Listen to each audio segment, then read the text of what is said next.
Assalamualaikum warahmatullahi wabarakatuh. Perkenalkan, nama saya Yolanda Permata Putri, NIM 3.3.20.002 dari D3 Manajemen Perusahaan kelas pagi, akan mempresentasikan mata kuliah Manajemen Pemasaran Lanjutan dengan materi wiraniaga. Baik, yang pertama itu ada definisi wiraniaga. Menurut Siswanto tahun 2003, wiraniaga bermakna proses memotivasi diri dalam usaha menjadi seorang penjual yang sukses baik secara seni dan ilmu, dengan mengintegrasikan segala faktor yang ada pada lingkungan penjual dan lingkungan konsumen. Selanjutnya ada faktor-faktor dalam wiraniaga. Yang pertama, berpikir kreatif. Berpikir kreatif di sini yaitu wiraniaga dapat menyelesaikan masalah dan melatih diri untuk menemukan ide-ide.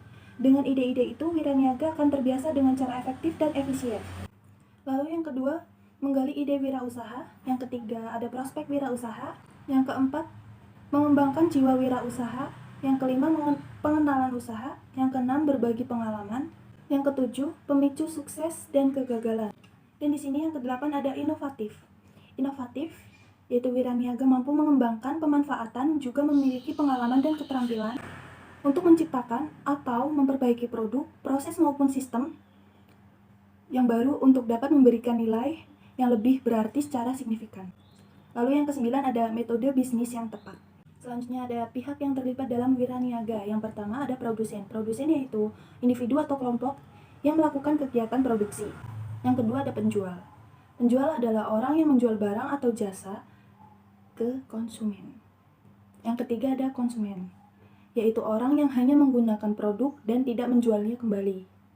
Yang keempat ada distributor, yaitu orang yang melakukan kegiatan distribusi dengan menyampaikan barang dan jasa dari produsen ke konsumen.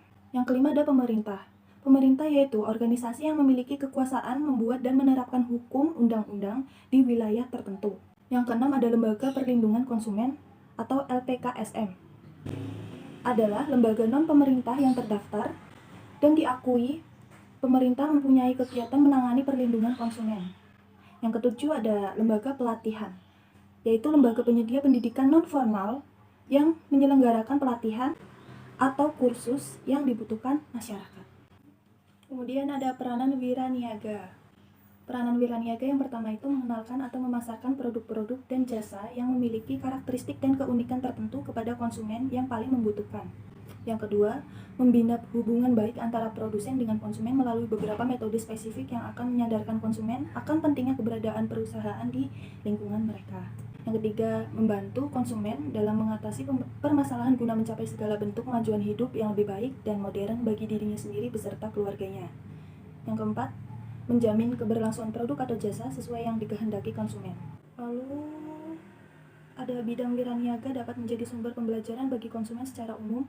Karena faktor kemajuan teknologi yang tidak dapat dibendung, maka konsumen harus mampu mengadaptasinya dengan baik agar mampu memberikan perbaikan hidup dan peningkatan kesejahteraan. Ada aktivitas pengelolaan tim wiraniaga melalui beberapa kebijakan dan prosedur. Yang pertama, proses rekrutmen. Yang kedua, pelatihan wiraniaga. Yang ketiga, supervisi tim wiraniaga. Dimaksudkan untuk memonitor perkembangan dan memastikan para wiraniaga bekerja sesuai aturan dasar perusahaan.